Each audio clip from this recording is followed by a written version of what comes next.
phénomène nouveau en Côte d'Ivoire est arrivé avec la guerre de 2002, où il y a eu une partition du pays en deux. Ces filles ont fui la zone militaire du Nord, qui n'était plus administrée, et sont descendues, si je puis dire, vers la capitale, où elles ont commencé à trouver des coins où se regrouper, et puis d'autres de l'Est, de l'Ouest, etc., du Sud, ou d'Abidjan, les ont rejoints dans ces ghettos-là. Ce qu'elles ont en commun, c'est la déflagration des familles. Des familles recomposées, des familles où il y a de la violence, des familles éclatées. Je ne connais pas de fille qui soit là et qui ait une famille qui nage dans le bonheur. J'ai jamais vu ça. Je ne savais pas quoi faire de moi pour trouver une place. Parce que quand on est anthropologue, on cherche toujours une place sur le terrain qu'on choisit. J'ai pris l'appareil pour me donner une contenance ou quelque chose à faire, mais j'étais hésitante, quoi. J'étais pas. Et cette fille que j'ai rencontrée, qu'on voit dans l'exposition, je lui ai dit, je te trouve jolie, est-ce que je peux te prendre en photo, voilà. Et elle a commencé à poser pour moi, parce qu'elle aurait pu me dire oui, et puis voilà, vas-y. Mais pas du tout, c'est pas ça qu'elle a fait. Elle a posé, elle a commencé à me regarder, puis elle a pris une autre pose. Donc moi, je suis rentrée dans le jeu, j'ai photographié toutes les poses qu'elle prenait, et puis après, je lui ai dit, ben là, un peu plus comme ça, là, je voudrais sur ce fond-là, etc. Et on a commencé, sans un mot, quoi. Et quand le lendemain, je suis arrivée avec ces photos tirées sur papier, ces portraits, toutes les filles se sont arrachées ces portraits. Elles ont voulu poser à leur tour, toutes. Et puis après, de ghetto en ghetto, il y a eu une rumeur avec une femme blanche qui photographiait. Les Macs aussi ont posé pour moi. Tout le monde posait. Et voulait absolument ces photos tirées sur papier. Donc j'arrivais à chaque fois avec mes tirages et puis je restais. Mais je ne me rendais pas compte que c'était aussi important pour elles. De leur rendre une beauté à laquelle elles ne croient plus.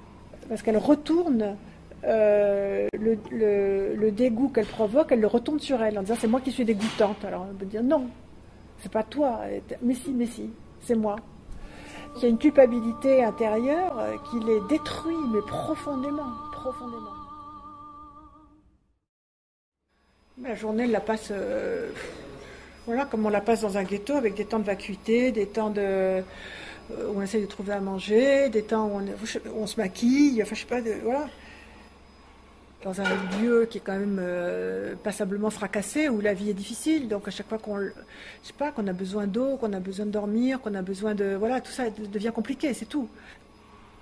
Rien n'est acquis, rien n'est institué, donc tout est réversible. C'est une ambivalence terrible qui fait qu'on est obligé de construire tout le temps.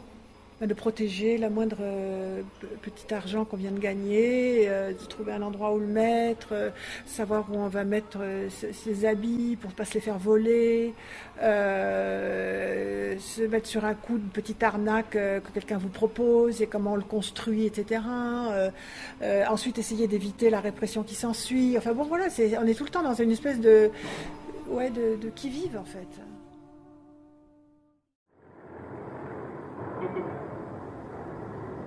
D'une part, elles se mettent des parures pour être compétitives sur le trottoir. Donc elle veut être celle qui est la plus maquillée, qui va attirer le plus de clients et qui va piquer le plus de clients à sa voisine. Ça, c'est un. Il y a une deuxième raison, c'est qu'en effet, plus elles se maquillent, plus elles sont autres, avec des perruques insensées, avec des tenues insensées. D'une certaine façon, ça leur permet de se dissocier du métier en disant, bon, c'est mon enveloppe qui est sur le trottoir et moi je suis ailleurs. Enfin, bon, je ne pense pas qu'elles le pensent exactement comme ça, mais il y a quelque chose de cet ordre-là. Quand elles parlent du dégoût qu'elles ont d'elles-mêmes, quand elles tapinent, quand elles travaillent. Je suis la plus belle, c'est moi qui pique tous les clients, c'est pour ça qu'on me jalouse, c'est pour ça qu'on m'en veut, c'est parce que je suis trop belle, etc. Puis la minute d'après, elle va éclater en sanglots en disant je suis rien, etc. Ma vie est, comme Mariam dit, ma vie est sans clarté. C'est ça aussi, tout le temps, entre des polarités différentes.